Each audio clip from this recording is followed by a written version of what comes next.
अच्छा हुआ सारे असुरों और राक्षसों को भगवान ने खत्म कर दिया, वरना आज ये सारे इंसानों को मारकर खा जाते।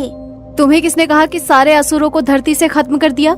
और सिर्फ असुर ही इंसान को नहीं खाते या परेशान करते, और भी कई ताकतें हैं जो इंसानी रक्त की प्यासी हैं। राक्षसों जैसी और भी बुरी शक्तियाँ हैं? हाँ बेटा, भूत, प्रेत, पिशाच, गंधर्व, यक्ष, यक्षिणी, चुड़ैल, ब्रह्म राक्षस, ऐसी कई डरावनी शक्तियाँ हैं जो इंसानों को सताती आई हैं। मतलब भूत प्रेत असल में होते हैं? हाँ, पर वो सिर्फ उनको ही परेशान करते हैं जिनके दिल में डर है, जो कमजोर दिल के हैं। और असुर, अगर वो धरती छोड़कर नहीं गए तो फिर रहते कहाँ हैं? और क्या अब भी वो इंसानों को खाते हैं? और हमें दिखाई क्यों नहीं देते? बोलो ना माँ, कहाँ रहते हैं ये असुर या राक्षस? हाथ में जलती मशाल लिए गांव की उस कच्ची संकरी सड़क से कोई दौड़ता हुआ जा रहा था। गांव की सारी गलियां, सारे रास्ते सुनसान पड़े थे और वो उन्हीं सुनसान पड़े रास्तों पर अकेला दौड़ रहा था। उसके चेहरे पर डर और तनाव साफ साफ नजर आ रहा था। दौड़ते दौड़ते वो जैसे ही गांव के आखिरी छोर तक पहुंच गया, उस खौफनाक सन्नाटे को चीरती हुई कुछ औरतों के रोने की आवाज उसके कानों पर पड़ने लगी। पल भर रुककर उसने गहरी सांस ली और दोबारा दौड़ना शुरू किया। रात के अंधेरे में भी उस छोटे से गांव के सभी लोग उस छोटी सी कुटिया के सामने खड़े थे। सभी के चेहरे पर तनाव और डर साफ साफ नजर आ रहा था। घर के भीतर से आने वाली औरतों के रोने की आवाज बता रही थी कि कुछ बुरा हुआ है। तभी हाथ में जलती मशाल लिए दौड़ता हुआ आदमी उस घर के बाहर खड़ी भीड़ को चीरते हुए वो कुटिया के भीतर दाखिल हुआ। भीतर बैठा हर कोई उस शख्स को ही देख रहा था, पर उस शख्स की नजरें किसी और को तलाश रही थी। तभी उसकी नजरें वहीं सामने दीवार के पास अपना सर पकड़कर बैठे आदमी पर गई। दोनों एक दूसरे की तरफ ही देख रहे थे। जैसे ही मशाल हाथ में लिए उस शख्स ने भारी आंखों से गर्दन नामे हिलाई, वैसे दीवार के पास बैठा शख्स फूट फूट कर रोने लगा। हाथ में मशाल पकड़ा वो शख्स बाहर आ गया और दूर उस जंगल की तरफ देखने लगा। ऊंचे ऊंचे पहाड़, जंगल और गहरी खाइयां जो पूरी तरह से अंधेरे में डूब चुकी थी। इस गहरे अंधेरे में उसकी नजरें कहीं दूर जंगल के अंधेरे में टिकी हुई थी। अपने पीछे खड़े लोगों की बातें उसके कानों पर पड़ने लगी। अरे क्या जरूरत थी शादी के लायक हुई अपनी लड़की को गाय भैंस चराने भेजने की? सही कहा, पूरा इलाका छान मारा पर वो लड़की कहीं नहीं मिली। तभी पीछे खड़े लोगों में से एक ने उसके पास आकर पूछा, पुजारी जी ने क्या कहा है? अरे वो घेराव में फंस चुकी है। ये नाम सुनते ही वो डर के मारे 2 कदम पीछे हट गया।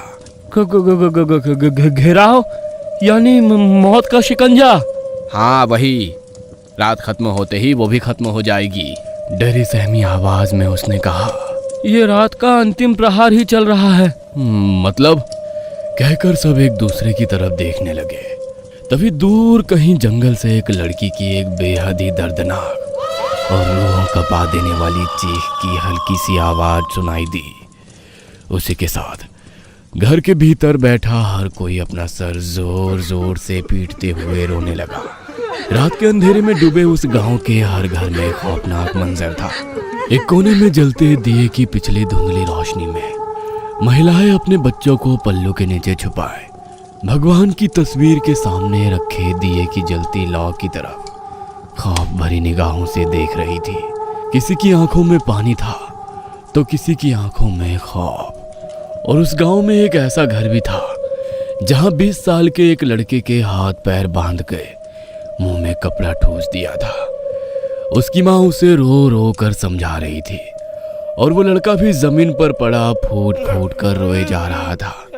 यह घटना आज से करीब 60 साल पहले की है। मेरे दादाजी, जिनका नाम लक्ष्मण था, वे महाराष्ट्र के कोल्हापुर शहर से पश्चिम में करीब 70 किलोमीटर दूर दराज के ग्रामीण इलाके में रहते थे। उस वक्त आवाजाही की इतने संसाधन नहीं थे, इसलिए दूर या पास के गांव तक बैलगाड़ी या जंगल से पैदल ही जाना होता था। भूत, पिशाच, जारण मरण तंत्र मंत्र क्रिया, इन सब का बहुत गहरा प्रभाव उस वक्त के गांव में था। घना जंगल, काफी दूर तक फैले ऊंचे पहाड़ जो जंगल से पूरी तरह घिरे हुए थे। एक कोने से दूसरे गांव जाने के लिए इसी पहाड़ी के बीच में से संकरे रास्ते बनाए थे, पर उस संकरे रास्ते से अगर नीचे नजर गई तो किसी भी हट्टे कट्टे इंसान को दिल का दौरा देने के लिए काफी होगा। ऐसी गहरी खाइयों की माला है, दूर से देखने पर भले ही ये कुदरत का खूबसूरत लुभावना रूप नजर आता हो, पर असल जिंदगी में उन पहाड़ों के बीच जंगल से घिरी हुई एक ऐसी जगह भी थी जहां रात का तो दूर की बात है, पर दिन के उजाले में भी 10-12 लोगों का झुंड जाने से कतराता था। पर इस समय एक ऐसी घटना घटी जिसने मेरे दादाजी लक्ष्मण और उसके साथ जुड़े हर इंसान की जिंदगी बदल कर रख दी। गांव के किसान फसल की कटाई वगैरह करके थोड़े खाली हो चुके थे और अब लोगों के पास कुछ खाली वक्त था। आज हफ्ते का वो दिन था जब लक्ष्मण शिकार के लिए जाते थे। शिकार ना बंदूक से, ना राइफल से, बल्कि पीठ पर लगे तीर और अपनी कमर पर लगाए कोयते से। हर बार की तरह सब तैयारी हो चुकी थी। लक्ष्मण ने थोड़े गुस्से में आवाज लगाई, आज रोटी मिलेगी या वैसे ही जाना पड़ेगा? चूल्हे पर रोटियां सेकती उनकी पत्नी ने रोटियां बांधते हुए कहा, आ रही हूँ। तभी उनकी सबसे छोटी बच्ची विमला दौड़ती हुई उनके पास आई। बाबा, मैं भी आपके साथ शिकार करने चलूंगी। उसे अपने पास लेकर उन्होंने कहा, बिटिया, पहले तीर चलाना सीखना होगा, फिर निशाना साधना सीखना होगा, उसके बाद शिकार पर ले चलूंगा। तो आज किस जानवर का शिकार करेंगे? जिसकी भी शिकार करूंगा सबसे पहले तुझे दिखाऊंगा। वादा? हाँ मेरी बिटिया, तेरा बाबा तुझसे वादा करता है। बाबा, एक बात पूछूं? हाँ हाँ, बोलो ना बिटिया। आपको भूतों से डर नहीं लगता? ये भूतों वाली बात किसने बताई? वो संगीता की माँ है ना, उसने संगीता को बताया जंगल में भूतों का इलाका है जो रात होते ही जंगल से निकलने लगते हैं और फिर जो भी नजर आता है उसे खा जाते हैं। अरे बेटा, वो एक कहानी है। इलाका सिर्फ इंसानों का होता है, भूत भूत कुछ नहीं होते। होते हैं, इसीलिए तो हम मंदिर जाते हैं, देवी माँ से प्रार्थना करते हैं। अरे हम देवी माँ से प्रार्थना इसलिए करते हैं ताकि वे सारे संकटों से हमारी रक्षा करें, हमें सुखी रखें। हमारी देवी माँ इतनी शक्तिशाली है? हाँ बेटा, विश्व में सबसे ताकतवर ब्रह्मा, विष्णु और महेश भी उनके सामने शीश झुकाते हैं। आपको ये सब किसने बताया? तुम्हारी स्वर्गवासी दादी, यानी कि मेरी माँ ने। बाबा, मुझे पूरी कहानी सुनाओ ना। लक्ष्मण ने अपनी बेटी को पास बिठाते हुए कहा, अभी नहीं, रात को सोने से पहले। नहीं, मुझे अभी सुननी है। तभी एक हाथ में कपड़े में बंधी हुई रोटी और दूसरे हाथ में अपने सिर के ऊपर पल्लू ठीक करते हुए उनकी पत्नी बाहर आई। पोटली लक्ष्मण के हाथ में रखते हुए बोली, ये लीजिए, और रात तक जंगल में मत रुकना। वो सासू माँ बता रही थी कि कोई खूंखार जंगली जानवर इंसानी इलाके में घुसकर पड़ोस के गांव का एक किसान को मारकर जंगल में ले गया। माँ की तरफ देखते हुए छोटी विमला ने कहा, माँ, तुम डरो मत। वक्त आने पर मेरे बाबा भूत हो या शेर, उसके हाथ पैर बांधकर कंधों पर लादे हुए घर ले आएंगे।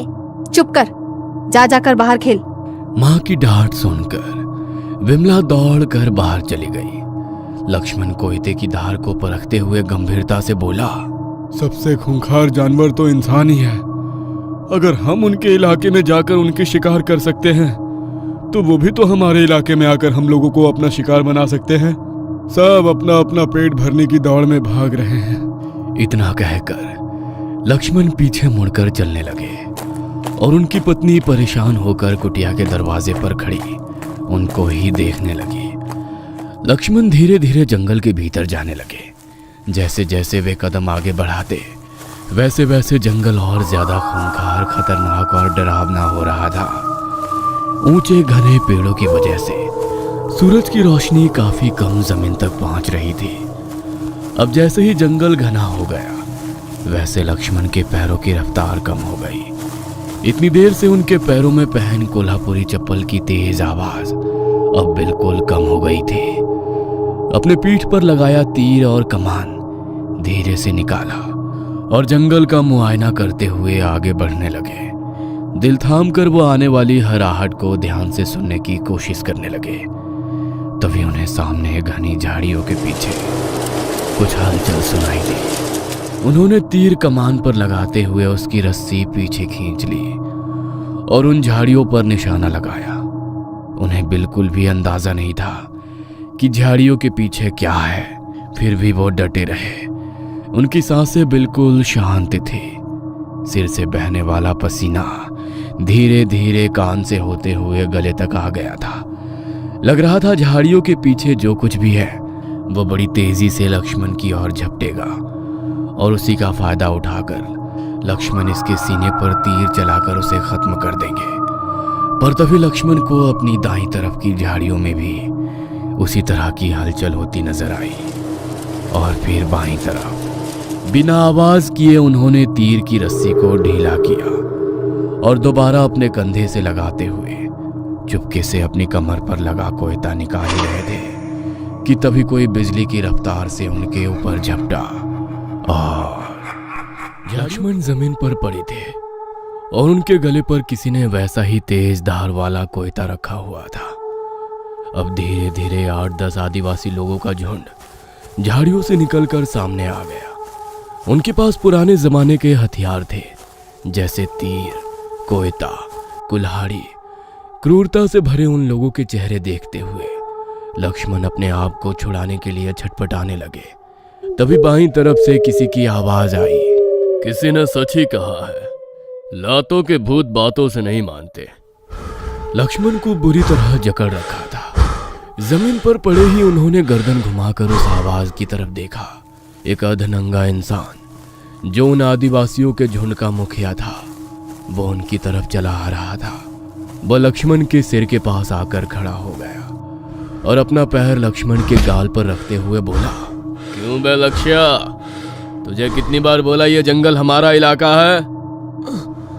लेकिन मैंने तो सुना है ये जंगल सिर्फ जंगली जानवरों का इलाका है। जंगली जानवरों का नहीं, इस शेर का है। और यहाँ से शिकार तो क्या, पेड़ का पत्ता भी ले जाओगे तो तेरा हाथ जिस्म से अलग कर देंगे। उसकी बात सुनकर गुस्से से थोड़ा कराते हुए लक्ष्मण ने कहा, लेकिन जाना तो पड़ेगा ही। क्या करूं, बेटी से वादा किया है कि आज शिकार लेकर ही वापस लौटूंगा। अफसोस है कि आज तू अपना वादा पूरा नहीं कर पाएगा। शायद आज के बाद कभी भी। इसका बायां हाथ कोहनी से नहीं, कंधे से काट कर अलग कर दो। उसके साथी ने लक्ष्मण का हाथ जमीन पर फैलाया। दूसरे ने उनके हाथ के ऊपर पैर रखकर जकड़ लिया। लक्ष्मण छटपटा रहा था, खुद को छुड़ाने की पुरजोर कोशिश कर रहा था, पर उन्होंने उसे बुरी तरह जकड़ रखा था। तभी हाथ में तेज धार वाला कोयता लेकर एक हट्टा कट्टा 6.5 फीट लंबा गुस्सैल चेहरे का आदमी चलता हुआ आगे बढ़ने लगा। उसके हाथ में पकड़े तेज धार वाले कोयते पर पहले ही काफी खून लगा था, जो सूख कर काला पड़ चुका था। जमीन पर पड़े लक्ष्मण की छटपटाहट देखकर मुखिया जोर जोर से हंसने लगा। उसे काफी मजा आ रहा था। उसने कोयता हवा में उठाया ही था कि तभी ऊपर पेड़ पर घात लगाए बैठे काले तेंदुए ने और उनमें जैसे अफरा तफरी हल्ला मच गया। उसके सारे साथी लक्ष्मण को छोड़ अपनी मुखिया को बचाने में लग गए, पर उस तेंदुए ने मुखिया को बुरी तरह से घायल कर दिया। तभी लक्ष्मण खड़े हो गए और जमीन पर पड़ा अपना कोयता उठाया और सीधा उस तेंदुए के गले को निशाना बनाया। और फिर मुखिया जख्मी हालत में जमीन पर पड़ा लहूलुहान होकर कराह रहा था। तेंदुआ वहीं ढेर हो गया था। उस तेंदुए ने मुखिया का हाथ ही कंधे से उखाड़ दिया था। लक्ष्मण ने पेड़ों के कुछ पत्ते तोड़े और मुखिया को खाने के लिए दिए और कुछ को उसके कंधे पर बांधते हुए कहा, थोड़ी दूर पानी का झरना है, अपने जख्म वहां पर आकर अच्छे से धो लो और ये जड़ी बूटी दिन में 4 बार खानी है और जल्द से जल्द किसी वैद्य जी को दिखाओ। और तभी वहां से गुजरने वाले एक हिरन को लक्ष्मण ने तीर से जख्मी किया। मरे हिरन को अपने कंधे पर लाद कर लक्ष्मण ने कहा, देखा, जिसे अपना इलाका समझ रहा था वो इन जंगली जानवरों का इलाका है। तेंदुआ हिरन पर घात लगाए बैठा था, पर तुम बीच में आ गए, और जो तेंदुए का शिकार बनने वाला था वो, सच कहूं तो घुसपैठिए तो हम दोनों हैं जो इनके इलाके में घुसपैठ कर रहे हैं। जाते जाते लक्ष्मण रुके और मुखिया से कहा, खुद को शेर कहने से हम इंसान शेर नहीं बन जाते। शेर तो एक जानवर है जो अपने से कमजोर का शिकार करके अपना पेट भरता है। सच कहूं तो जानवर बनना आसान है, पर इंसान बने रहना उतना भी मुश्किल नहीं है। लक्ष्मण ने हिरन को कंधे पर लिया और अपने घर के रास्ते आने लगे।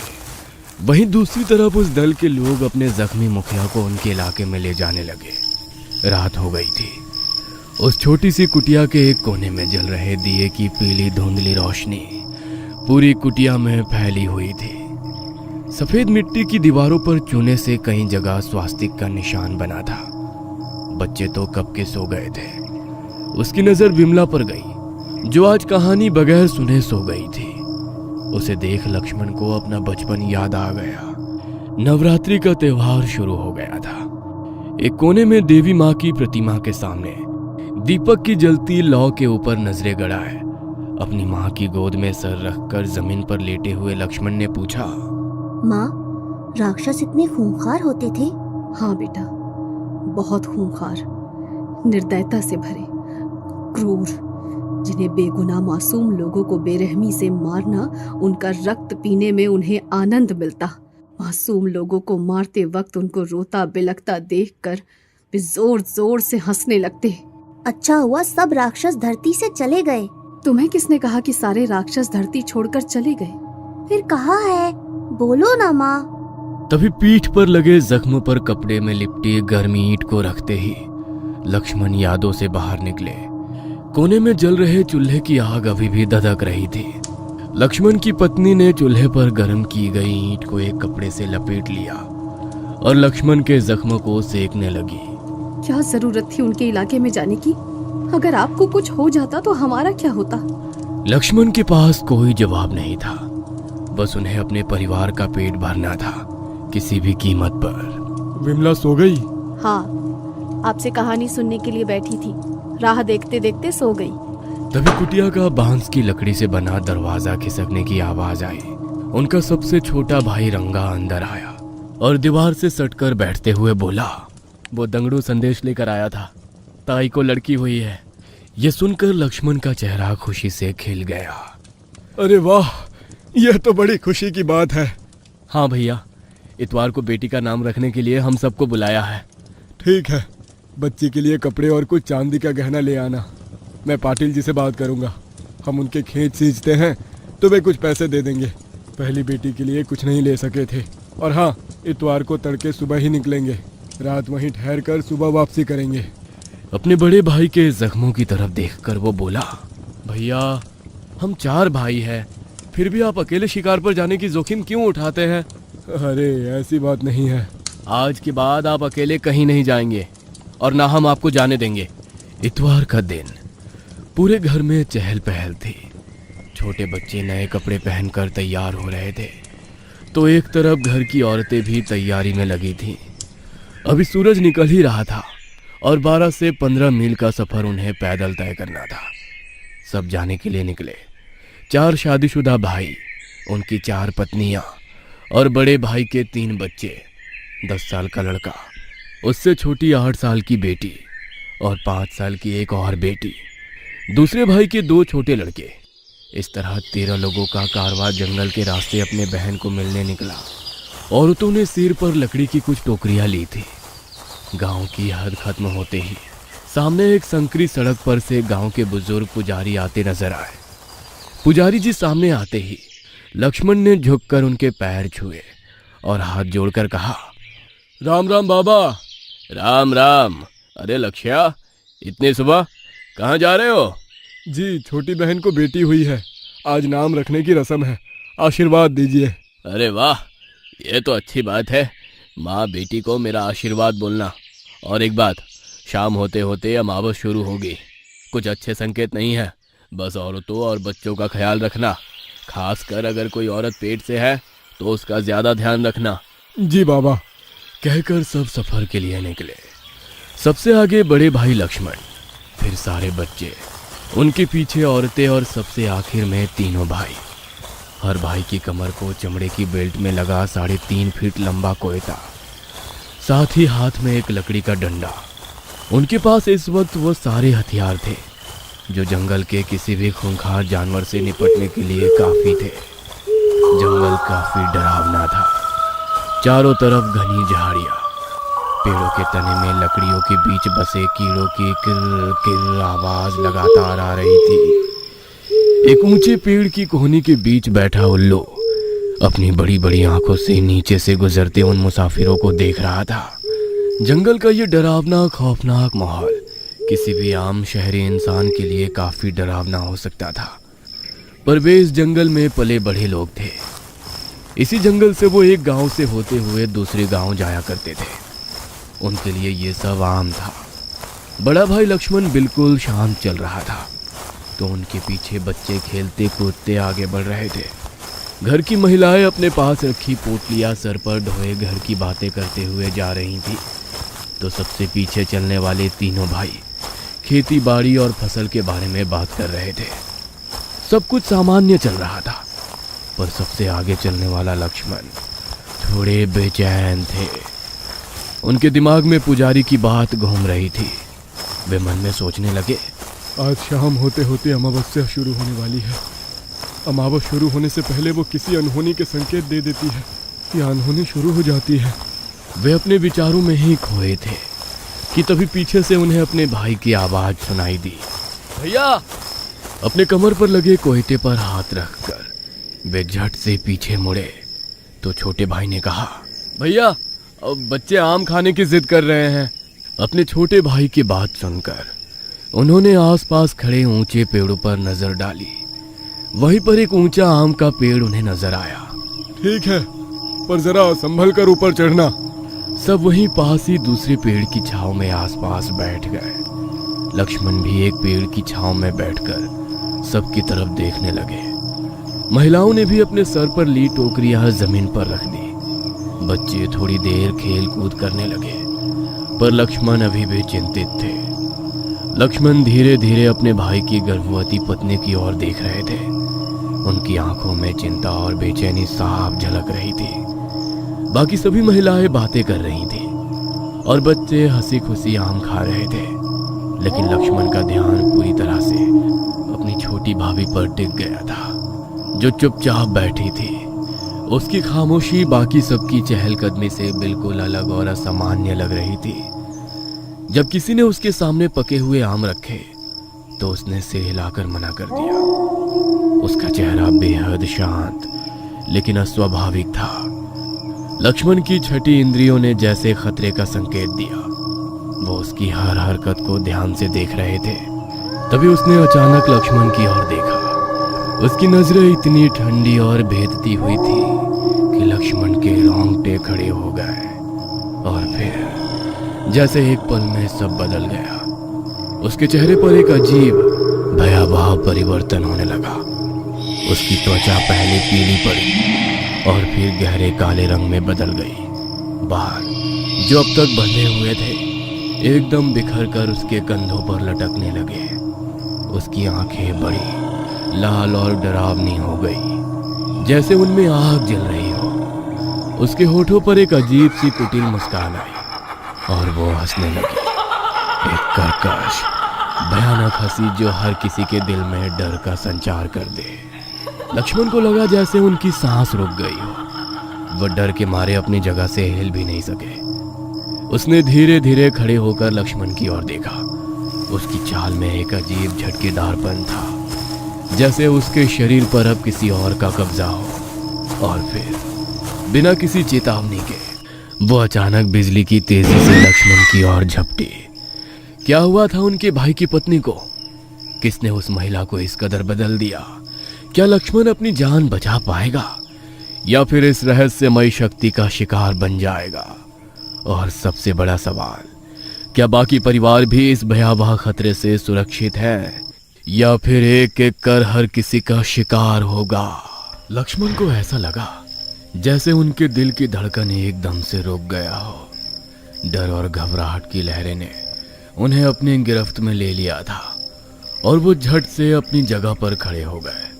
वो जोर से आवाज देकर अपने भाइयों को आगाह करने की कोशिश करने लगे, लेकिन उनकी आवाज नहीं निकल पा रही थी। आंखों के सामने अंधेरा था और दिल में एक अजीब सी अनहोनी की आहट गूंज रही थी। भैया उठिए, चलते हैं। लक्ष्मण ने आंख खोलकर देखा तो उनका छोटा भाई उन्हें उठा रहा था। सब जाने के लिए तैयार थे। उन्होंने अपने आसपास देखा तो सब कुछ सामान्य था। लक्ष्मण भी उठकर खड़े हो गए और उन्होंने दोबारा अपने भाई की गर्भवती पत्नी की तरफ देखा। वो हंसी खुशी सबके साथ चल रही थी। लक्ष्मण ने उठकर अपने हथियार हाथ में लिए और बिना कुछ बोले जंगल के रास्ते वे अपनी मंजिल की तरफ बढ़ने लगे। गांव में दोपहर का समय था। सूरज की तेज किरणें जैसे धरती को भस्म कर देने को तैयार थी।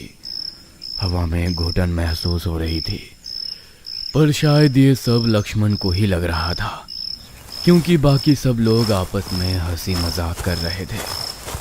घर के भीतर नामकरण की रस्म हो रही थी। छोटे से पालने में बच्चे की बुआ बच्ची का नाम रख रही थी। बाकी महिलाएं भी कार्यक्रम का आनंद ले रही थी। घर में माहौल हंसी खुशी भरा था। आंगन में एक बछड़ा गाय का दूध पी रहा था। वही घर के बाहर पास एक आम के बड़े से पेड़ के नीचे कुछ बच्चे छुपन छुपाई खेल रहे थे तो कुछ कंचों से खेल रहे थे। बड़े बुजुर्ग लोग जो एक पेड़ के नीचे बैठ अपनी गप्पों में व्यस्त थे, मगर लक्ष्मण का दिल घबरा रहा था। वे मन ही मन प्रार्थना कर रहे थे कि सब कुछ ठीक हो जाए, लेकिन वो चाहकर भी चिंता और डर को नजरअंदाज नहीं कर पा रहे थे। रात के करीब 8 बजे थे। खाना खाकर सभी मर्द बरामदे में गप्पे मारते हुए पान का लुत्फ उठा रहे थे। घर में खुशी के उस माहौल में अपने दिल में बसी डरावनी बातों को लक्ष्मण कुछ हद तक भूल चुके थे। तभी अचानक ही एक खामोशी छा गई। उस खामोशी में उन्होंने भीतर से औरतों के हल्की आवाजों को सुना। कुछ ठीक नहीं था। एक अनजानी घबराहट उनके दिल के सामने लगी। उन्होंने सामने दरवाजे की तरफ देखा तो उनकी पत्नी जो चुपचाप बाहर आकर सिर के ऊपर पल्लू कर सिर छुपाए हुए बोली, काफी देर से विमला कहीं नजर नहीं आ रही। उनकी आवाज में चिंता और डर साफ नजर आ रहा था। लक्ष्मण ने गुस्से में जवाब दिया, अरे तो इसमें रोने की क्या बात है? जरा आसपास देखो, होगी किसी घर में। उनकी पत्नी कांपती हुई आवाज में बोली। आस पड़ोस सब जगह देखा पर वो नहीं मिल रही। उनकी पत्नी की ये बातें लक्ष्मण के अंदर तक गूंजने लगी। काफी देर से हंसी मजाक के माहौल में उन्होंने भुलाए हुए डर ने दोबारा उनके दिल पर दस्तक दी थी। फिर गहरी सांस लेते हुए उन्होंने कहा, अब ठीक है, रोना बंद करो, हम देखते हैं। वो उठकर दरवाजे से बाहर निकले। उनके पीछे उनके सभी भाई और जीजा भी चल पड़े। रात के काले अंधेरे ने सब कुछ निगल लिया था। गांव पिछड़ा और दूर दराज का होने के कारण वहां बिजली की कोई सुविधा नहीं थी। घर घर में किरोसिन के दिए रोशनी का एकमात्र जरिया था। किसी ने घर से एक लालटेन हाथ में लिया था। उस लालटेन की रोशनी में अब वो पूरे गांव को खंगालने में लगे थे। घर घर, गली गली, सड़क सड़क, खेत खलिहान, कुआं, नाले, हर मुमकिन जगह पर विमला की तलाश की, लेकिन काफी ढूंढने के बाद भी वो कहीं नहीं मिली। रात गहराने लगी। पूरे गांव में एक दहशत भरा सन्नाटा उन सब का पीछा कर रहा था। रात के लगभग 10 बजे होंगे। वे सभी चिंतित चेहरे से थके हुए खाली हाथ वापस लौटे। घर की महिलाओं की आंखों में एक उम्मीद और आशा थी, लेकिन उन्हें खाली हाथ लौटा देखकर वो उम्मीद भी टूट गई। उनकी पत्नी का चेहरा जैसे तिल तिल कर मुरझा रहा था। दिल में डर और घबराहट का समंदर था। वो पूरी तरह से टूट चुकी थी, जैसे उनकी हर उम्मीद धुंधली होती जा रही हो। रोते हुए वो बिमला के लौटने की दुआ कर रही थी। वो उम्मीद भरी निगाहों से अपने पति लक्ष्मण की तरफ देख रही थी। लक्ष्मण की पत्नी ने रोते हुए कहा, मेरा दिल बहुत घबरा रहा है। आप गांव के मंदिर में देवी के सामने कॉल लगाकर देखिए, आखिर हुआ क्या है। उनकी आवाज में हताशा और डर था। वो सिसकते हुए रोने लगी और पास बैठी औरतों ने उन्हें सहारा दिया। लक्ष्मण चुपचाप खड़े रहे। उनकी आंखें झुकी हुई थी। वे खुद को उस स्थिति से बाहर नहीं निकाल पा रहे थे। एक पल के लिए उन्होंने अपनी आंख बंद की और उनकी नजर के सामने अपनी बेटी विमला का हंसता खिलखिलाता चेहरा उभर आया। उन्होंने अपनी आंखें खोलकर एक गहरी सांस ली और बाहर की हवा में खुद को संजीवित करने की कोशिश की। वे अपनी जगह से उठकर खड़े हो गए और तेज कदमों से घर से बाहर निकले। उनकी धड़कनें तेज हो गई थी, जैसे किसी ने उनकी छाती पर भारी पत्थर रख दिया हो। उनके कदम तेजी से उठ रहे थे, लेकिन दिल में एक अजीब सी घबराहट उठ रही थी। जैसे जैसे वे पुजारी के घर की ओर बढ़ते गए, उनके भीतर के विचार और भी विकृत हो गए थे। क्या किया मैंने? क्यों विमला को अकेला छोड़ दिया? क्या उसने कोई गलती की? क्या हुआ होगा उसके साथ? क्या वो कहीं खतरे में तो नहीं है, या किसी जंगली जानवर ने? नहीं, वो ठीक होगी। अनगिनत सवाल जैसे उनके दिमाग पर किसी हथौड़े की तरह चोट कर रहे थे। उन्हें सांस लेने में भी मुश्किल हो रही थी, लेकिन उन्हें खुद को शांत करने की कोशिश करनी थी, क्योंकि अब उन पर सबकी उम्मीदें थी। गांव के उस कच्चे रास्ते पर चलते हुए कुछ था जो खतरनाक अनहोनी जैसा महसूस हो रहा था। उन्हें वो डर नहीं था जो आम तौर पर रात को होता है, बल्कि एक गहरी अनहोनी की आहट थी जो उनकी पीठ में सिहरन पैदा कर रही थी। उन्हें वो घटना याद आई। हमारे पुजारी जी ने कहा था कि अमावस की रातें विशेष होती है, खासकर औरतों और बच्चों के लिए। ध्यान रखना। और मैंने अपनी बेटी की सुरक्षा के लिए कुछ नहीं किया। आखिरकार वे पुजारी के घर पहुंचे। एक छोटी सी कुटिया जिसके भीतर हल्का सा केरोसिन का दिया जल रहा था। उस हल्के प्रकाश की तरह ही उनकी उम्मीद भी मध्यम सी जल रही थी। एक आदमी ने पुजारी को पुकारा और कुछ ही पलों में पुजारी का पोता दौड़ते हुए बाहर आया। उसके कपड़े मैले थे और बाल बिखरे हुए थे, लेकिन उसकी आंखें साफ और तेज थी। दादाजी घर में नहीं है, वे पंचायत के चौराहे पे होंगे, आम के पेड़ के नीचे। इतनी रात को वहां? किसी ने पूछा। उस लड़के ने कहा, हाँ, गांव के बड़े बुजुर्ग खाना खाने के बाद वहीं गप्पे लड़ाते हैं। अब ठीक है, शुक्रिया। वो सब गांव के चौराहे की ओर बढ़ने लगे। दूर से उन्हें पेड़ के नीचे बैठे कुछ लोग नजर आए।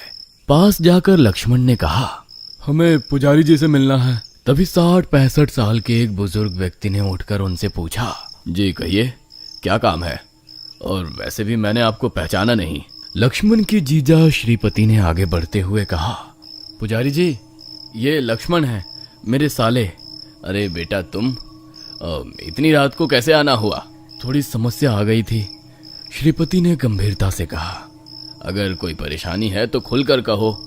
जीजा ने लक्ष्मण की तरफ देखा और कहा, आज हमारी बेटी का नामकरण था, इसलिए मेरे साले साहब अपने परिवार के साथ गांव आए, लेकिन अब उनकी छोटी बच्ची लापता हो गई है। पूरे गांव में काफी ढूंढा, लेकिन वो कहीं नहीं मिल रही। घर की महिलाओं का रोते रोते बुरा हाल है। हम सब भी बुरी तरह परेशान हैं, इसलिए हम चाहते हैं कि आप हमारे ग्राम देवता के मंदिर में कॉल लगाकर देखिए, आखिर किस दिशा में और किस अवस्था में है वो। पुजारी ने सभी की तरफ गंभीर नजर डाली। उन्होंने ऊपर आसमान की तरफ देखा और कुछ पल के लिए बिल्कुल खामोश खड़े रहे। फिर वो सिर झुकाए मंदिर की ओर चलने लगे। उनके पीछे लक्ष्मण और उनके सभी भाई और कुछ गांव के लोग चलने लगे। रास्ता कच्चा था और हर कदम पर पत्तियों की सरसराहट हो रही थी, जैसे रात खुद फुसफुसा रही हो। मंदिर में पहुंचते ही पुजारी ने देवी की मूर्ति के सामने दीप जलाया और पूजा शुरू की। बाकी लोग धीरे धीरे जहां जगह मिली वहां पर दुबक कर बैठ गए। लक्ष्मण का चेहरा सख्त था, लेकिन आंखों में गहरी चिंता झलक रही थी।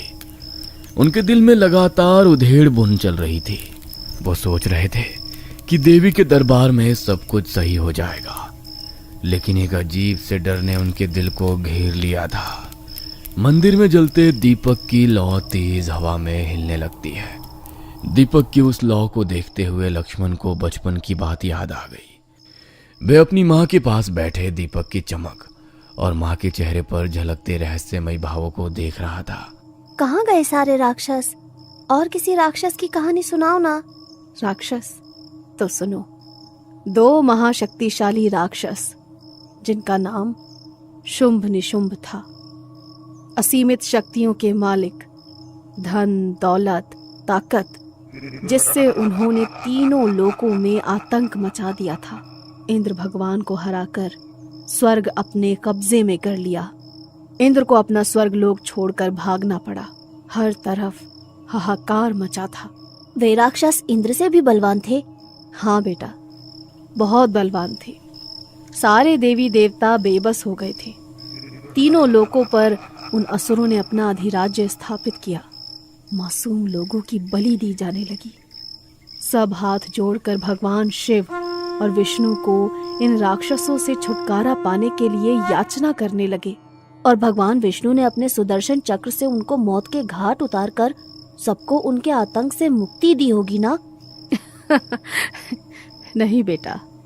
फिर हमारे शिव जी ने अपने त्रिशूल से उसके कई टुकड़े करके उसको नर्क में भेजा होगा। नहीं बेटा। मतलब वे शिव और विष्णु जी से भी शक्तिशाली थे? बिल्कुल नहीं। लेकिन सबसे शक्तिशाली होते हुए भी भगवान विष्णु और शिव जी उन राक्षसों को नहीं मार सकते थे। वो क्यों? क्योंकि उन राक्षसों को ब्रह्मा जी का वरदान प्राप्त था। उनको ना कोई देवता मार सकता था, ना असुर, न पशु पक्षी यक्ष गंधर्व, कोई नहीं।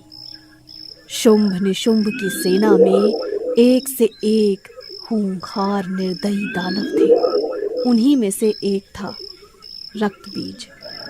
उस दानव को वरदान मिला था कि उसके शरीर से जमीन पर गिरने वाली हर एक बूंद से रक्तबीज जैसा एक और दानव जन्म लेगा। अगर भगवान शिव और विष्णु जी ही उसका वध नहीं कर सकते तो अब मासूम लोगों की रक्षा कौन करेगा? बताओ ना माँ। अब मासूम लोगों को उनके आतंक से कौन मुक्त करेगा? अब कहाँ जाएंगे वे डरे सहमे बेबस लोग? बेटा, मेरे एक सवाल का जवाब दोगे?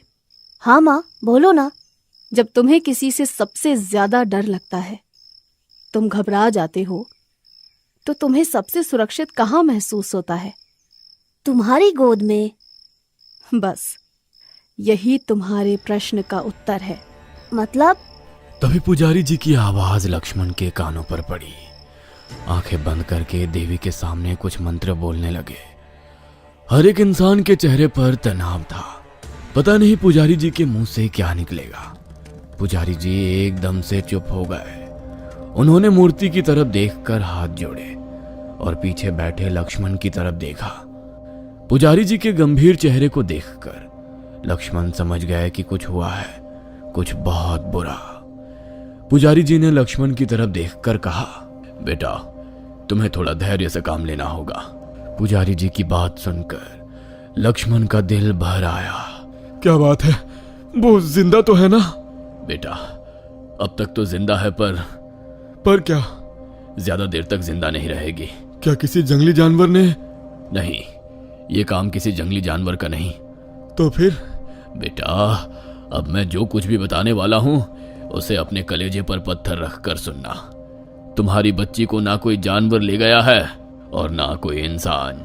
वो क्या चीज है जिससे पुजारी जी भी इतने खौफ खा रहे हैं? लक्ष्मण की बच्ची को कौन और कहां ले गया है? और उसे बचाने के लिए लक्ष्मण क्या करेंगे? क्या ये किसी भयानक अनहोनी की शुरुआत है जो गांव में मौत का तांडव करेगी? अब तक तो जिंदा है, पर क्या? ज्यादा देर तक जिंदा नहीं रहेगी। क्या किसी जंगली जानवर ने? नहीं, ये काम किसी जंगली जानवर का नहीं। तो फिर? बेटा, अब मैं जो कुछ भी बताने वाला हूँ उसे अपने कलेजे पर पत्थर रखकर सुनना। तुम्हारी बच्ची को ना कोई जानवर ले गया है और ना कोई इंसान। अब आगे। तो फिर?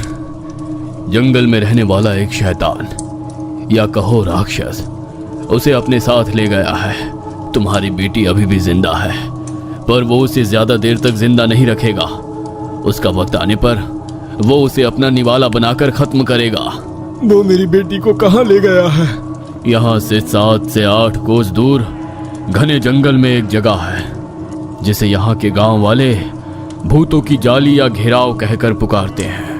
भूतों की जाली का नाम सुनते वहां मौजूद लोगों में सन्नाटा फैल गया। हर कोई एक दूसरे की तरफ खौफ भरी निगाहों से देखने लगा। पुजारी जी ने आगे कहा, 2 से 2.5 कोस घने जंगल में फैला वो इलाका पूरी तरह से शैतान के कब्जे में है, और जहां तुम्हारी बेटी है उसे मौत का शिकंजा कहा जाता है। वहां कोई जंगली जानवर भी नहीं मिलेंगे तो सिर्फ सांप, बिच्छू या ऐसे ही जहरीले सरीसृप। कुछ लोगों का मानना है कि शैतान वाली बात झूठ है। असल में वहां एक बड़ा खजाना छुपा रखा है, और वहां छुपे खजाने तक कोई ना पहुंच सके, इसीलिए शैतान कुमारी बात को फैलाया गया है। पर यह सरासर गलत है। लेकिन जिसने भी किसी अपने को उस इलाके में खोया है वही जानता है कि सच्चाई क्या है। पुजारी जी की बात खत्म होते ही लक्ष्मण ने पूछा, हमारे पास कितना वक्त है? लक्ष्मण की बात सुनकर वहां मौजूद सभी लोग लक्ष्मण की तरफ हैरानी से देखने लगे। पुजारी जी ने उनसे पूछा, मैं तुम्हारे जज्बातों को समझ सकता हूं, लेकिन यह सरासर खुदकुशी करने जैसा है। तुम यहाँ के नहीं हो, इसलिए तुम्हें उस इलाके के बारे में कुछ नहीं पता। लेकिन यहाँ मौजूद इस गांव के या आसपास के गांव के सभी लोग उस इलाके के बारे में काफी अच्छी तरह से वाकिफ हैं। पुजारी जी की बात सुनकर लक्ष्मण ने दोबारा पूछा, फिर भी कितना वक्त है मेरे पास? लक्ष्मण की आंखों में पुजारी जी ने अपनी बेटी के प्रति फिक्र और कुछ भी कर गुजरने का जज्बा देखा था। उन्होंने कहा, रात का अंतिम प्रहर खत्म होने से पहले वो तुम्हारी बच्ची को खत्म कर देगा। पुजारी जी की बात खत्म होते ही लक्ष्मण उठकर खड़े हो गए और बगैर किसी की तरफ देखे उन्होंने पूछा, मैं यहाँ बैठकर अपनी बेटी की मौत का इंतजार नहीं कर सकता। मैं उसे लेने जा रहा हूँ। उनकी तरफ देखते हुए पुजारी जी ने कहा, बेटा, ये समय जज्बाती होने का नहीं है। उस इलाके के अच्छों की हिम्मत जवाब दे जाती है। तुम्हें लगता है कि तुम्हें अपनी बेटी को सिर्फ उस शैतान के चंगुल से वापस ले आना है? ऐसा नहीं। तुम्हारे वहां कदम रखने पर शैतान के गुलाम मिलेंगे। शैतान के गुलाम? हाँ, भूत, प्रेत, पिशाच, चुड़ैल, छलावा, बेताल, ये कदम कदम पर तुम्हारा रास्ता रोकने या भटकाने की कोशिश करेंगे, और उनसे वो नाकाम रहे तो तुम्हें जान से मारेंगे। सच कहूं तो ये शैतान के गुलाम सेवक तुम्हें उस तक पहुंचने ही नहीं देंगे, और अगर तुम वहां तक पहुंच भी गए तो जिस हैवान का उस इलाके में बसेरा है वो खुद भी श्रापित है। श्रापित? कैसा श्राप? सदियों पहले राक्षसों की पूजा करने वाले एक इंसान ने उन्हें प्रसन्न करने के लिए एक के बाद एक ऐसे 11 लोगों के मस्तकों की बलि चढ़ाई, और उनके बचे हुए धड़ को खाकर जंगल में जीवित रहा। पर एक दिन वो पकड़ा गया। सभी गांव के लोगों ने उसे उसी जंगल के बीच एक जगह पर पत्थरों से मार मार कर खत्म कर दिया। पर किसी को पता नहीं था, उस समय सूर्य ग्रहण शुरू हो गया था। उसका शरीर मर गया, पर आत्मा को एक वरदान मिल गया। किसी का भी शरीर धारण कर वो उस जंगल में राज करेगा। इंसानी रक्त उसे ताकत देगा, पर धारण किए शरीर के साथ वो जंगल छोड़कर बाहर नहीं आ सकता, ना ही उसका शिकार। जिस दिन वो या उसके शिकंजे से उसका शिकार जीवित निकलेगा, उस दिन के बाद उस हैवान को हमेशा के लिए नर्क में जाना होगा। उस वजह से वो अपने शिकार को जिंदा तो दूर की बात है, उसकी हड्डियां तक उस इलाके से बाहर जाने नहीं देता। इसलिए कितनी पीढ़ियां गुजर गई, कितना अरसा बीत गया, पर वो हैवान आज भी इस जंगल पर राज कर रहा है। और जिस परिवार के इंसान का शिकार होता है, उसके परिवार का कोई व्यक्ति दिन के वक्त भी अपने मरे परिवार के सदस्य को भी देखने जाने की हिम्मत नहीं जुटा पाता। इसलिए मैंने कहा, यह समय जज्बाती होने का नहीं है। लक्ष्मण ने बगैर उनकी तरफ देखते हुए कहा, हमारे जज्बात ही है जो हमारे अंदर कुछ भी कर गुजरने का जज्बा देते हैं। अरे वो जो भी हो, मैंने अपनी औलाद को इसलिए नहीं पाला है ताकि कोई हैवान उसे नोच नोच कर खा सके। यहाँ बैठकर अपनी बेटी की दर्दनाक मौत का इंतजार करते रहने से लाख गुना अच्छा है कि मैं उस हैवान का सामना करूं। इसमें जिंदा लौटूंगा या नहीं ये पता नहीं, पर कम से कम मेरी आने वाली पीढ़ी ये तो याद रखेगी कि कोई था जिसने अपनी बेटी को एक हैवान के शिकंजे से लाने की कोशिश तो की। लक्ष्मण की बात सुनकर वहां मौजूद कई लोग उसे बेवकूफ समझ रहे थे। पुजारी जी ने कहा, बेटा, अगर ईश्वर की यही मर्जी है तो अगर ईश्वर की ही मर्जी है कि मेरी बेटी को वो शैतान नोच नोच कर खाए तो यही सही, लेकिन मैं खुद भी देखना चाहता हूँ कि ईश्वर की मर्जी क्या है। मेरी बात ध्यान में रखना। तुम्हारी हिम्मत तुम्हें जिंदा रखेगी, तुम्हारा डर तुम्हें मौत के करीब ले जाएगा। लक्ष्मण आगे बढ़े और देवी की मूर्ति के सामने हाथ जोड़कर कहा, माँ, मैं इंसान हूँ, कमजोर हूँ, पर तुम तो शक्तिशाली हो। साथ देना माँ, अब जो भी होगा तुम्हारी मर्जी से ही होगा। इतना कहकर वो पीछे मुड़े तो उनके चारों भाई और उनके जीजा श्रीपति उनके साथ आने के लिए तैयार खड़े थे। तभी उनके गांव के 8-10 लोग भी उठकर खड़े हो गए। उनमें से एक ने कहा, आप हमारे गांव के मेहमान हैं। आपके साथ जो कुछ हुआ वो तकदीर का हिस्सा था, पर हम आपको वहां अकेले नहीं जाने दे सकते, इसलिए हम भी आपके साथ चलेंगे। उस आदमी का हाथ खींचते हुए उसके बूढ़े बाप ने कहा, वो इलाका शैतान से श्रापित है, तुम्हें पता है ना। वहां जाने वाला जिंदा तो क्या, उसकी लाश भी नहीं मिलती। तू हमारा अकेला सहारा है। बापू, कई साल पहले हम सब ने और इस गांव ने मेरी बहन की मौत को भी इसी तरह हाथ पर हाथ रखकर देखा था। कब तक ऐसे अपने लोगों को मरता देखेंगे? उसके पिता ने उसका हाथ छोड़ दिया। तभी एक और गांव वाले ने कहा, देखिए, आप लोग उस इलाके से पूरी तरह से अनजान हैं, पर हम में से कुछ लोग ऐसे हैं जो उसके आसपास के इलाके को अच्छी तरह से जानते हैं। हाँ, ये अलग बात है कि हम वहाँ दिन के उजाले में भी नहीं जाने की हिम्मत करते, पर हमें अब रात में वहाँ जाना है, इसलिए थोड़ी मुश्किल होगी। सबकी तरफ देखते हुए पुजारी जी ने कहा, मैं तुम्हारी हिम्मत नहीं तोड़ना चाहता, लेकिन तुम्हारी बच्ची के जिंदा बचने की उम्मीद ना के बराबर है। फिर भी अगर तुम लोग उसे बचाने में कामयाब हो जाते हो तो तुम उसे सबसे पहले इस मंदिर में ले आओगे। वक्त कम है, जल्द से जल्द अपने अपने घर जाओ और वहां जाने के लिए जरूरी हथियार चीजें लेकर मंदिर आ जाओ। यहाँ देवी का आशीर्वाद लेके तुम्हें आगे बढ़ना है। पुजारी जी की बात सुनकर सब मंदिर से बाहर निकले और अपने अपने घर जाने लगे। सभी के चेहरे पर तनाव साफ साफ झलक रहा था।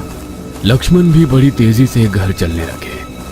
घर जाते वक्त लक्ष्मण ने अपने सभी भाइयों से कहा, इसके बारे में घर में किसी भी महिला से कोई कुछ नहीं कहेगा।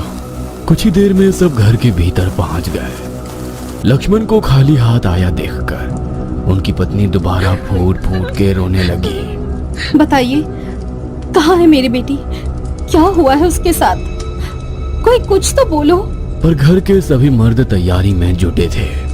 कोई लालटेन में तेल भर रहा था, कोई लकड़ी को कपड़ा लपेटकर मशाल जला रहा था, तो कोई तेज धार वाले हथियार पकड़कर कमर के पट्टे पर लगा रहा था। जो भी इस मुहिम पर जा रहा था, उन सब घर के मर्द अपनी अपनी तैयारी में जुटे थे। दूसरे घरों की महिलाएं अपने पति से पूछ रही थी, इतनी रात गए कहाँ जाने की तैयारी चल रही है? मुंह को कपड़े से लपेटते हुए उस आदमी ने जवाब दिया, अरे वो कलवा बोला शिकार पर चलते हैं, हिरणों का झुंड देखा है, कल सुबह बड़ी दावत रखेंगे। इधर लक्ष्मण ने बड़ा सा कपड़ा लिया और हाथ पर इस तरह से बांधने लगे ताकि कांटों भरे पेड़ों से जख्मी ना हो।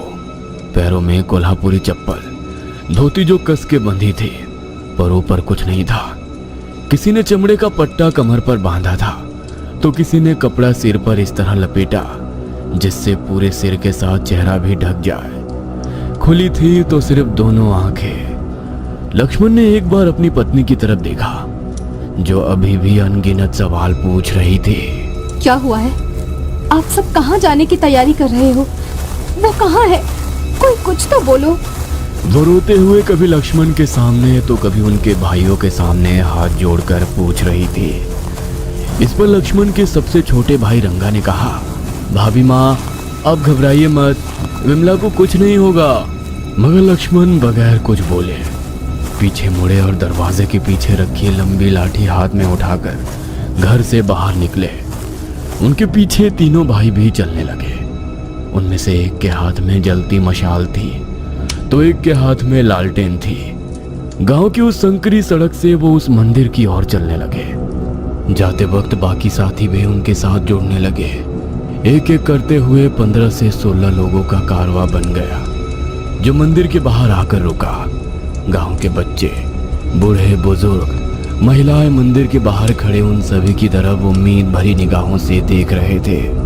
सबकी तरफ देखते हुए पुजारी जी ने कहा, सूरज निकलने से पहले आप लोगों को वापस आना है और ये बोरी जिसमें पीला भभूत या भंडारा है उस इलाके में पहुंचते ही जिस सड़क से जाओगे उस पर गिराते जाना।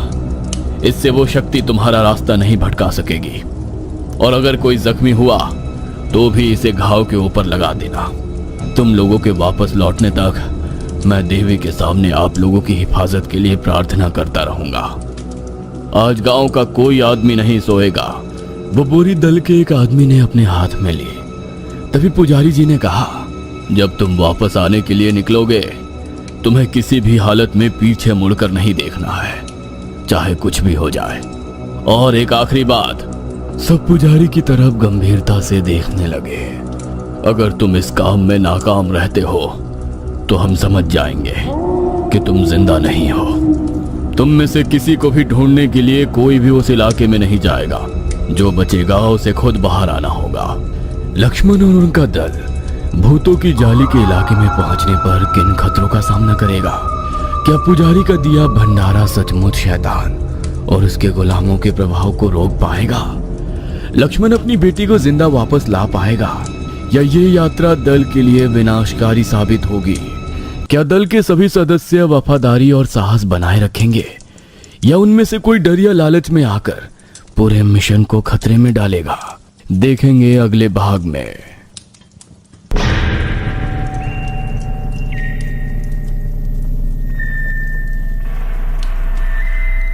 वो बोरी दल के एक आदमी ने अपने हाथ में ली। तभी पुजारी जी ने कहा, जब तुम वापस आने के लिए निकलोगे तुम्हें किसी भी हालत में पीछे मुड़कर नहीं देखना है, चाहे कुछ भी हो जाए। और एक आखिरी बात, सब पुजारी की तरफ गंभीरता से देखने लगे। अगर तुम इस काम में नाकाम रहते हो तो हम समझ जाएंगे कि तुम जिंदा नहीं हो। तुम में से किसी को भी ढूंढने के लिए कोई भी उस इलाके में नहीं जाएगा। जो बचेगा उसे खुद बाहर आना होगा। अब आगे सभी ने देवी की मूर्ति के सामने हाथ जोड़े और मंदिर से बाहर निकलने लगे। पुजारी जी ने पीछे देवी की मूर्ति के सामने हाथ जोड़कर कहा, माँ रक्षा करना। उनका दल जंगल की तरफ बढ़ने लगा और मंदिर के बाहर खड़े गांव के बाकी लोग उन सबको जाते हुए देख ईश्वर को हाथ जोड़ने लगे। गांव की गुजरने वाली उस संकरी सड़क से होते हुए वो जंगल के अंदर की तरफ जाने लगे। हाथ में ली हुई जलती मशाल से निकलते हुए धुएं से एक लकीर सी हवा में बन रही थी। उस मशाल की रोशनी में ही अब उन्हें अपना रास्ता खोजना था। धीरे धीरे अब वो घने होते हुए पेड़ों के बीच से गुजरती सड़क पर से जाने लगे और गांव वालों की नजरों से ओझल हो गए। उनके चलने की रफ्तार अब बढ़ने लगी थी। जलती मशाल लाल पीली रोशनी में अब उनके चेहरे पर फैला तनाव साफ साफ नजर आ रहा था। किसी के हाथ में तेज धार वाले हथियार, किसी के हाथ में कुल्हाड़ी या लाठी, पैरों में कर कर आवाज करती कोल्हापुरी चप्पलें, कपड़े से कसकर बांधकर ढके हुए चेहरे से झलकती चील जैसी तेज नजरें और तेज कदमों की आवाज उनकी तरफ देखकर लग रहा था जैसे कोई मिलिट्री का खुफिया रेस्क्यू ऑपरेशन शुरू हुआ है। हाथ में पकड़ी हुई मशालें जंगल में फैले काले खौफनाक अंधेरे को अपनी तरफ से दूर धकेलने की पुरजोर कोशिश कर रही थी। लक्ष्मण उस रोशनी में नजर आने वाली सड़क पर बिना कुछ बोले चल रहे थे। चलते चलते उन्हें अपने बचपन की बात याद आ गई। माँ, इतने खूंखार निर्दयी दानवों को अकेली देवी माँ कैसे हरा पाएगी? हर तरफ उन राक्षसों का राज। वे दानव दिखने में कितने भयानक होंगे ना? हाँ बेटा, वे दानव काफी भयानक दिखते थे, पर देवी माँ ने भी अपना विकराल रूप धारण कर लिया। विकराल रूप मतलब? शुंभ निशुंभ ने देवी की सुंदरता से मोहित होकर उनके सामने शादी करने का प्रस्ताव रख दिया था, पर देवी माँ ने उनका प्रस्ताव बगैर ठुकराए कहा, मुझे जंग में हराकर अपने साथ ले जाओ। अपने बल पर घमंड करते शुंभ निशुंभ नाम के उन दानवों ने एक से बढ़कर एक शक्तिशाली राक्षसों को देवी माँ को हराकर उन्हें घसीट कर लाने के लिए भेजा। पर उन्हें कहाँ पता था जिससे वे जंग करने जा रहे हैं वो साक्षात माँ पार्वती का ही रूप है। और उस असीमित सुंदरता का रूप धारण किए हुए देवी माँ ने अपना दूसरा रूप धारण किया। दूसरा रूप? हाँ, दूसरा रूप। विश्व में सबसे सुंदर देवी माँ ने एक तेज रोशनी के साथ एकदम से अपना रूप बदल लिया। सोने जैसी चमकती उनकी त्वचा एकदम से काली पड़ने लगी और देखते ही देखते हड्डियों से चिपककर सिर्फ हड्डियों का ढांचा नजर आने लगी। उनकी 3 आंखें जैसे उबलते लावे की तरह लाल हो गई। उनके काले बिखरे बाल जटाओं से भर गए थे। उन्होंने अपना मुंह खोल और रक्त सी लाल जिह्वा लपलपाते हुए बाहर निकालकर गले तक लाई। उनके गले में कई नरमुंडों की बनी माला थी। काफी भयानक नजर आने वाले उनके मुंह में लंबे नुकीले दांत थे। पेट भूख से पीछे धंस चुका था। काफी दुबला पतला शरीर, नशीली लाल आंखें, उलझे बिखरे हुए बाल और 10 भुजाओं में बड़े खतरनाक हथियार थे।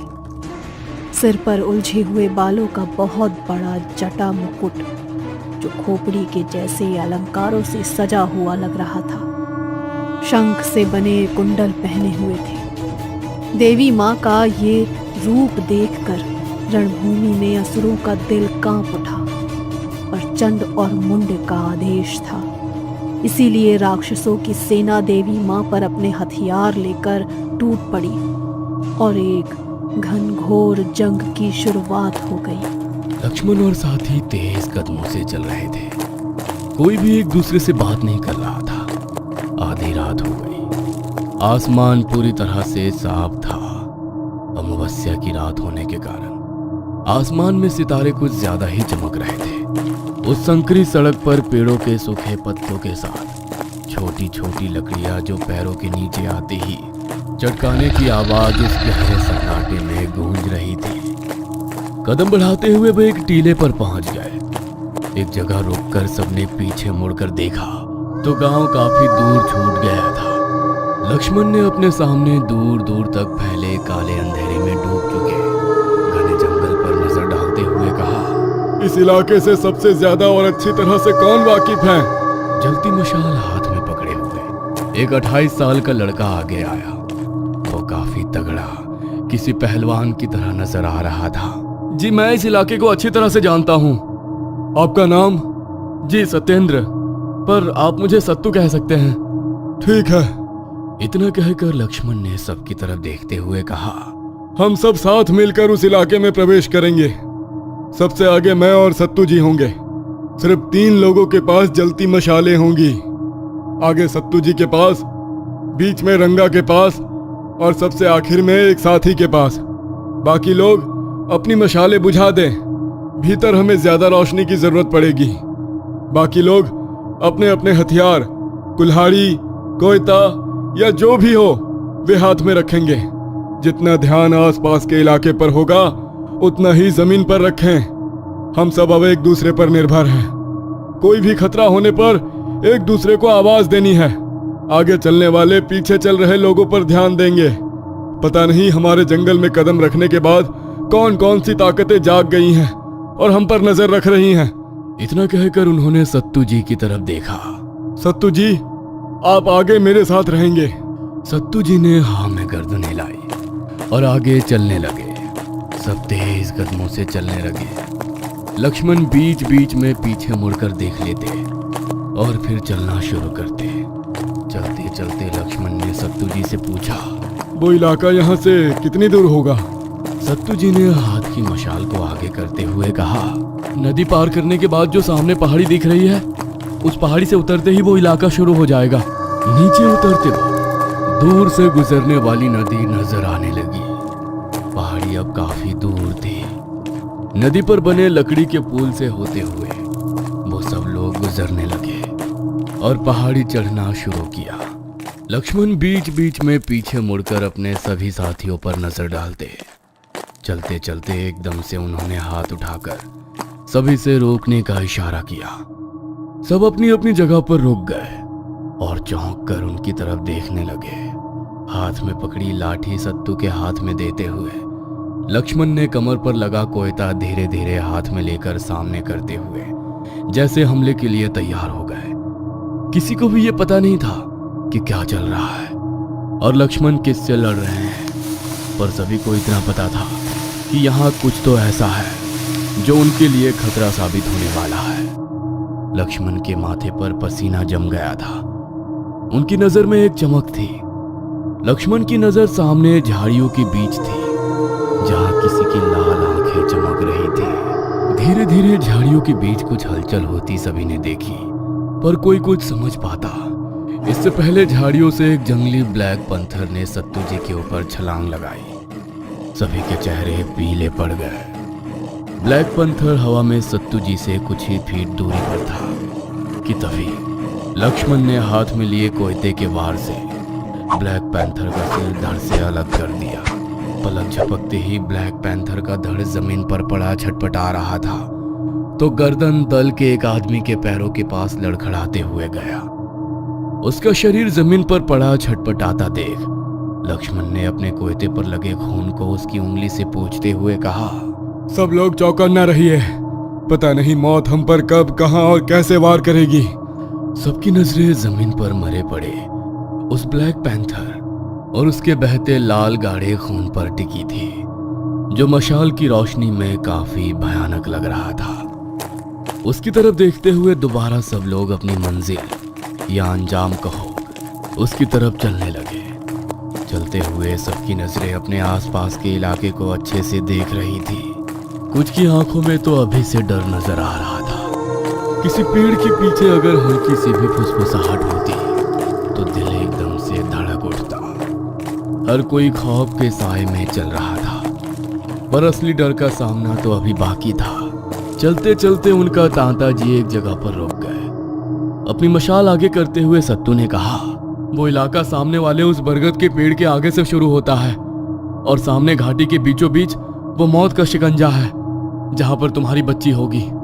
अंधेरे की वजह से वो घाटी अब नजर तो नहीं आएगी। हमें वहीं जाना है, पर अब बच के चलना होगा।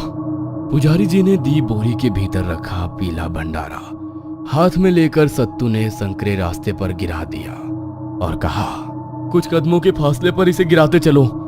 पूरे इलाके को ध्यान से देखते हुए वे आगे बढ़ने लगे। इतनी देर से जलती हुई मशालें अब धीमी हो रही थी। यह देख उन्हीं में से एक ने हाथ में लिए एक थैली में रखा कपड़ा मशाल के ऊपर बांधा और दोबारा मशालों की रोशनी तेज हो गई। उस जलती मशाल को देखते हुए लक्ष्मण को कुछ याद आ गया। एक तरफ इतने भयानक ताकतवर राक्षसों की पूरी सेना और एक तरफ अकेली माँ दुर्गा, वो अकेली उन सबको कैसे हरा पाएगी? माँ ने सामने एक देवी की प्रतिमा को नमन करते हुए कहा, बेटा, भगवान राम हो या कृष्ण, उनको माँ के पेट से जन्म लेकर ही धरती पर आना पड़ता है। और जो अच्छाई को जन्म देकर धरती को खूबसूरत बना सकती है, वो बुराई का अंत करके रक्षा भी कर सकती है। फिर क्या हुआ? फिर एक भीषण युद्ध की शुरुआत हो गई। एक ऐसा युद्ध जिससे पूरा ब्रह्मांड थर्रा उठा। देवी देवता बेबस होकर सिर्फ देख रहे थे। लग रहा था कि अब ये युद्ध तीनों लोकों के विनाश के बाद ही रुकेगा। सब कुछ नष्ट हो जाएगा। पशु पक्षी जीव जंतु इंसान देव असुर सब कुछ। तभी चलते चलते पीछे वाले एक आदमी ने सबको रोकने को कहा। पीछे मुड़कर लक्ष्मण ने उसकी तरफ देखा। क्या बात है? शायद कोई आवाज लगा रहा है। आवाज? शायद कोई जख्मी इंसान मदद मांग रहा है, उसी की आवाज आ रही है। आवाज किसकी? पता नहीं, पर अभी अभी मैंने वो आवाज साफ साफ सुनी, जैसे कोई खुद को बचाने के लिए मदद मांग रहा है। वहां खड़े सभी लोग अब ध्यान से वो आवाज सुनने की कोशिश करने लगे। एक गहरा सन्नाटा पूरे इलाके में फैला हुआ था। हर कोई अपनी सांस रोककर आने वाली हर एक आवाज को सुनने की कोशिश कर रहा था। हर कोई एक दूसरे की तरफ देखने लगा, पर कोई आवाज नहीं आ रही थी। शायद तुम्हें कोई वहम हुआ होगा। इतना कहकर लक्ष्मण दोबारा चलने ही वाले थे कि तभी उनके कानों पर वह आवाज पड़ी, दर्द से किसी के कराहने की आवाज। वहां मौजूद हर किसी ने वो आवाज सुनी और डर से वहां मौजूद हर कोई सिहर उठा और दोबारा वो आवाज सुनाई दी। कोई मुझे बचाओ, कोई तो मदद करो। जोर जोर से रोने की आवाज उस जंगल के सन्नाटे को चीरते हुए चारों दिशाओं में फैलने लगी। वो आवाज किसकी थी? कोई शैतान या उन्हीं के दल का एक साथी जो किसी हादसे का शिकार हुआ था? क्या वो अनजान आवाज की खोज करेंगे, उसे बचाएंगे? देखेंगे अगले भाग में।